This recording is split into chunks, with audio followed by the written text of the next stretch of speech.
உருவாக்கப்பட்டு மாண்புமிகு இதய தெய்வம் புரட்சி தலைவி அம்மா அவர்களால் கட்டிக்காக்கப்பட்டு மாண்புமிகு புரட்சி தமிழர் அண்ணன் எடப்பாடியார் அவர்களால் வழிநடத்தப்படுகின்ற அனைத்து இந்திய அண்ணா திராவிட முன்னேற்ற கழகத்தின் சார்பாக தமிழுக்காக தமிழ் மண்ணுக்காக உயிரிழந்த தியாகிகளுக்காக மொழிப்போர் தியாகிகளுக்காக வீர வணக்கம் செலுத்துகின்ற அருமையான ஒரு கூட்டத்தை ஏற்பாடு செய்திருக்கள்.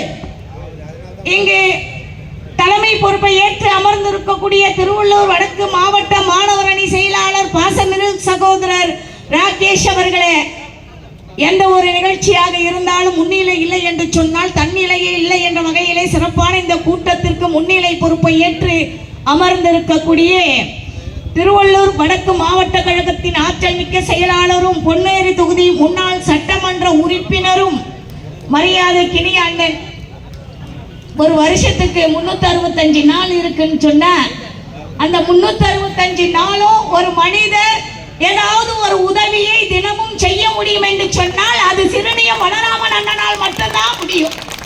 அந்த அளவுக்கு நான் நிறைய பார்த்திருக்கேன். ஒருங்கிணைந்த மாவட்டமா இருக்கும் பொழுது நான் கிட்டத்தட்ட 88ல பேச ஆரம்பிச்சேன். 88ல இருந்து இன்னைக்கு வரைக்கும் கிட்டத்தட்ட 37 வருஷம் பேச்சாளரா இருக்கேன். ஆனா ஒருங்கிணைந்த மாவட்டமா இருக்கும் பொழுது எனக்கும் பொதுக்குழு உறுப்பினர் பதவியை கொடுத்து அழகு பார்த்த ஒரு மாவட்ட கழக செயலாளர் தான் எங்க அண்ணன் சிறுனிய பலராமன் அவர்கள். அந்த அளவிற்கு விசுவாசிகளுக்கு உறுதுணையாக இருக்கக்கூடிய ஒரு மாவட்ட செயலாளர் பாசமிகு அண்ணன் பலராமன் அவர்களே, மற்றும் இங்கு வருகை தந்து அமர்ந்திருக்கக்கூடிய மரியாதைக்கினிய வரவேற்புரை நல்கிய மீஞ்சூர் பேரூர் கழக செயலாளர் பட்டாபிராமன் அவர்களே, மீஞ்சூர் ஒன்றிய கழக செயலாளர் முத்துக்குமார் அவர்களே, மற்றும் இங்கு வரும் பொழுது பொன்னேரி தொகுதி முழுவதும் நம்ம ஒன்றியம் முதல் கொண்டு அந்த உண்ணாவிரதத்தில் ஒவ்வொரு நாளும் என்னை பேச வச்சு அழகு பார்த்துருக்காங்க. ஏன்னா அம்மாவை வந்து கைது ஆன போது எனக்கு என்ன சொல்றதே தெரியல, அந்த அளவுக்கு பேசுறதுனால பொன்னேரி தொகுதி முழுவதும் ஒரு வாய்ப்பு கொடுத்தாங்க. ஆக அண்ணன் பொன்ராஜ் அவர்களுக்கு என்னுடைய நன்றி. எனக்கு பின்னாலே சிறப்பான முறையில உரையாற்ற அமர்ந்திருக்கக்கூடிய டாக்டர் அண்ணன் அவரை எடுத்துக்கிட்டீங்கன்னா 2014 இந்திய அரசியல் வரலாற்றிலேயே நாடாளுமன்றத்திலே அதிக வாக்குகளை பெற்ற ஒரே நாடாளுமன்ற உறுப்பினர் யாருன்னு கேட்டீங்கன்னா அண்ணன் வேணுகோபால் மட்டும்தான். 2014 அதை இந்தியாவில் 29 மாநிலம் இருக்கு இந்தியாவில், அதுல ஒரு நாடாளுமன்ற உறுப்பினர் அதிக ஓட்டு வாக்குகள் வாங்கினாரு. ஆக அண்ணா அவர்கள் எனக்கு பின்னாடி பேச இருக்காங்க. அதுக்கு அடுத்து பாத்தீங்கன்னா வருகை தந்திருக்கக்கூடிய சிவலிங்கம் அவர்களே, தமிழரசன் அவர்களே, மணி அவர்களே, நான் இப்படி அவர்களே சொன்னா நேரம் போதாது. எல்லா பேரையும் மாணவர் அணி செயலாளர் வாசிச்சிட்டாரு, மாவட்ட செயலாளரும் சொல்லிட்டாங்க. உங்க பேர்லாம் சொல்லிட்டேன். ஆக எல்லாரும் பேரும் சொன்னா நேரம் போதாது. வருகை தந்திருக்கக்கூடிய கழக பொறுப்பாளர்களே, பெரியோர்களே, என் உயிரினு மேலான தாய்மார்களே, உடன்பிறவா சகோதர சகோதரிகளே, உங்கள் அத்தனை பேருக்கும் என்னுடைய நன்றி கலந்த வணக்கத்தை முதற்கண் உரித்தாக்கி கொண்டு, விண்ணோடு விளையாடும் வெண்பஞ்சு முகிலுள்ளோம், அறத்துக்கோர் நினைவாய் எள்ளி தரும் கார் உள்ளோம், பகுத்தறிந்து படை திரட்டும் பண்புள்ள ஓர் உள்ளம், மாதற்கு அள்ளி தந்த மாண்புமிகு அன்னை உள்ளம், செத்தும் தந்த சீதகாதியும் தோற்றி நின்ற வள்ளல் உள்ளமாம் கலியுக வள்ளலாம் நம் தலைவர் இதய தெய்வம் புரட்சி தலைவர் எம்ஜிஆரின் ரத்தத்தின் ரத்தமான அன்பார்ந்த உடன்பிறப்புகளே, நாய் என்று பெண்ணை நபிவாருக்கு மிப்புவிக்கி தாய் என்று காட்ட தமிழருக்கு வாய்த்தவர், மூடதனத்தின் முனைநாற்ற வீசுகின்ற நாடு மணக்க வந்த கற்பூர பெட்டகம், அள்ளும் வறுமை அகற்றாமல் அம்புவிக்கி கொள்ளை நோய் போல் மனத்தை கூட்டி எழும் வைதிகத்தை போராடி போராடி பூக்காமல் காய்க்காமல் வேரோடு போக்கிய தாயே என் தமிழே,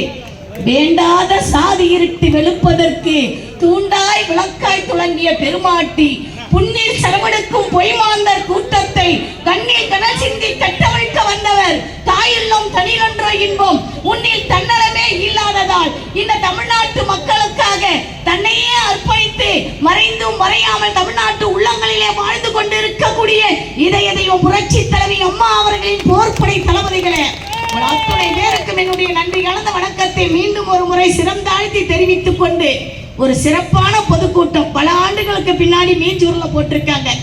வீரவணக்க நாள் கூட்டம். வீரவணக்க நாளை பத்தி எனக்கு முன்னாடி பேசினவங்க சொன்னாங்க. ஆனாலும் இந்த ஆட்சியோட அவலங்களை சொல்றதுக்கு முன்னாடி நிச்சயமா தமிழுக்காக, தமிழ் மொழிக்காக உயிர் நீத்திய தியாகிகளை பத்தி நீங்க தெரிஞ்சுக்கணும். ஏன் தெரிஞ்சுக்கணும்னு சொல்றேன் கேளுங்க. இன்னைக்கு நாட்டுல நிலைமை எதுக்கு, என்ன நடந்துட்டு இருக்குன்றதுக்காக அந்த தியாகிகளை தெரிஞ்சுக்கணும். 1938ஆம் ஆண்டு துவங்கப்பட்ட ஒரு போராட்டம் இந்தி எதிர்ப்பு. அந்த இந்தி எதிர்ப்பு எப்படி ஏற்பட்டது என்றால், ராஜாஜி ஆட்சி காலத்துல இந்திய கொண்டு வந்து திணிக்க பார்த்தாங்க. அந்த நேரத்தில் எதிர்த்து போராடிய நடராசன் அவர்கள் தான் சிறைச்சாலையிலே காவல்துறை அதிகாரிகளால் அடித்து கொலை செய்யப்பட்டார். அவருக்கு ஒரு ஆப்ஷன் கொடுக்கறாங்க. என்ன, நீங்க குத்துயிர் கொலையுருமா இருக்கீங்க, நீங்க அனுமதித்தால், மன்னிப்பு கடிதம் கொடுத்தால் உங்களுக்கு மருத்துவ சிகிச்சை அளிக்கப்படும்ன்றாங்க. அதுக்கு அந்த நடராசன் என்று சொல்லக்கூடிய மாணவர் சொல்றாரு, எனக்கு சாவே வந்தாலும் தமிழுக்காக சாவனை தவிர காட்டி கொடுத்து சாக மாட்டேன்னு சொன்ன ஒரு அற்புதமான மாணவர் தான் நடராசன் அவர்கள். அதன் பிறகு தாளமுத்து அவரும் காவல்துறை அதிகாரிகள் அடிபட்டே செத்தார். எதுக்காக சொல்றேன்னா, இன்னைக்கு மானகெட்ட திமுக தலைவர் ஸ்டாலின் காவல்துறையை கையில வச்சிருக்கான். அதுக்காக சொல்றேன். அப்புறம் வருவோம் பின்னாடி சப்ஜெக்ட்டுக்கு. ஆக 38ல முதல் கட்டம் இந்தி எதிர்ப்பு, இரண்டாவது கட்டம் ஓமந்தூர் ராமசாமி ஆட்சியில் நடந்தது. அப்போ பல பேர் செத்து போனாங்க, பல பேர் கைது செய்யப்பட்டாங்க. அதுல முக்கியமானவர் யாருன்னு கேட்டீங்கன்னா என்.வி. நடராஜன். அந்த என்.வி. நடராஜன் என்ன பண்ணாங்க தெரியுங்களா? சட்டையை கழட்டிட்டு காவல்துறை அதிகாரிகளை அடித்து கொடுமைப்படுத்தி ரத்தம் சொட்ட சொட்ட கையில விலங்கு மாட்டி தெரு தெருவா இழுத்துட்டு போனாங்க. என்ன காரணம்? இந்த ரத்தம் சொற்ற அந்த அடிப்பட்ட காட்சியை பார்த்து யாரை இந்தியை எதிர்க்க கூடாது என்பதற்காக ஓமந்தூர் ராமசாமி ஆட்சியில அப்படி ஒரு கொடுமை நடக்கப்பட்டது பெரியோர்களே. அதற்கு அடுத்ததா பாத்தீங்கன்னா லால் பகதூர் சாஸ்திரி குடியரசுத் தலைவர் வந்த பிறகு அதை 344வது சட்ட விதிப்படி இந்திய திணிச்சாங்க. அப்பவும் எதிர்ப்பு நடந்தது, போராட்டம் நடந்தது. அதுக்கு அடுத்ததா 63ல இருந்து 65 வரைக்கும் போராட்டம் நடந்தது. எத்தனையோ பேர் கொத்து கொத்தாக கைது செய்யப்பட்டார்கள். குண்டுகள் வீசப்பட்டது, அணுகுண்டுகள் வீசப்பட்டது.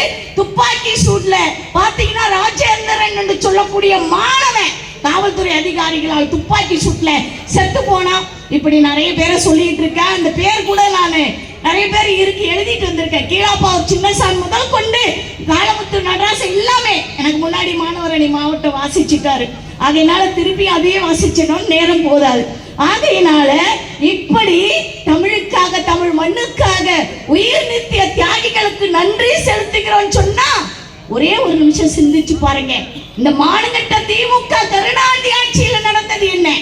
தமிழர்களை கொத்து கொத்தாக கொலை செய்தவர்களுக்காக குரல் கொடுத்த ஒரே தலைவி நம்ம அம்மா புரட்சி தலைவி மட்டும் தாங்க. யோசிச்சு பாருங்க. இலங்கையில நடந்த கொடுமை எல்லாருக்குமே தெரியும். எப்படியாப்பட்ட கொடுமை! பெண்களை நிர்வாணமாக்கி அசிங்கப்படுத்தினாங்க. ஆண் உறுப்பை கட் பண்ணி எடுத்தாங்க, துண்டு துண்டா உயிரோட இருக்கும் பொழுது. வானத்துல வட்டமிட்டு கொண்டிருந்த விமானங்கள் முகமாக கொத்து கொத்தாக குண்டுகள் வீசி கொலை செய்தாங்க. அன்னைக்கு மானகெட்ட திமுக தலைவர் கருணாநிதியோட ஆட்சியில கனிமொழியும் ராசாவும் போய் பரிசு பெட்டகம் வாங்கிட்டு வந்தாங்க. எங்க? இலங்கையில. ஆனா அம்மா ஆட்சிக்கு வந்த உடனே 2வது கையெழுத்து போட்டு ராஜபக்ஷ ஒரு போர் குற்றவாளி என்பதை அறிவிக்க வேண்டும், பொருளாதார தடை விதிக்க வேண்டும் என்று சொன்ன ஒரே தலைவி, ஒப்பற்ற தலைவி புரட்சி தலைவி அம்மா மட்டும்தான். ஏன் இதை சொல்றேன் தெரியுங்களா? தமிழுக்காக உயிர் நீத்திய தியாகிகள் போலதான் புரட்சி தலைவி அம்மாவும் தமிழர்களுக்காக குரல் கொடுத்தாங்க. என்ன பண்ணிக்கிட்டு இருக்கான் இன்னைக்கு? ஆட்சியோட நிலைமை என்ன? ஆட்சியோட அவலத்தை பேசாமலாம் போகவே முடியாது. ஏன்னா அப்படி ஒரு மானகெட்ட ஆட்சி நடக்குது. கோணவாய பொம்பாய் முதலமைச்சர் ஸ்டாலின் என்னடா பண்ணிக்கிட்டு இருக்க? என்ன ஆட்சி நடத்துற சொல்லு. என்ன ஆட்சிங்க நடக்கு? பெண்களுக்கு பாதுகாப்பு கிடையாது, பாலியல் தொல்லை, எங்க பார்த்தாலும் பாலியல் தொல்லை. ஞானசேகரன் யாரு இந்த சார்னு கேட்டிருக்கோம். இன்ன வரைக்கும் பதில் தெரிஞ்சுதா? எங்க 1.5 மாசத்துக்கு முன்னாடி ஓசில பிரியாணி கேட்டு மிரட்டினவனோட போன் நம்பரை கண்டுபிடிப்பாங்களாம். அன்னைக்கு நடந்த யார் அந்த சாரோட போன் நம்பரை கண்டுபிடிக்க முடியாதா? போடுறாங்க பேப்பர்ல. சிந்திச்சுப்பாங்க பெரியவர்களே. ஒரு பெண்ணு பாதுகாப்பா போக முடியல காலேஜுக்கு, பாலியல் தொல்லை, பாலியல் வன்கொடுமை நடக்கு.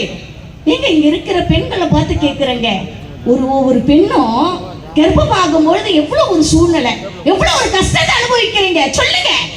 கர்ப்பமா தரிச்சதுக்கு அப்புறம் என்னென்ன கஷ்டம் தெரியுங்களா? மயக்க வரம், வாந்தி வரம், போகுது. டாஸ்மார்க்கு போயிட்டு வந்த புருஷன்கிட்ட அடி வாங்கணும், உதவாங்கணும், வெட்டுப்பட்டு சாகணும். இதையெல்லாம் தாண்டி ஒரு பெண்ணு குழந்தை பெத்து எடுத்து அந்த பிள்ளைய பொத்தி பொத்தி சூரிய பகவான் பார்க்காம ரூம்ல வச்சு வளர்த்து அந்த பிள்ளைய மானங்க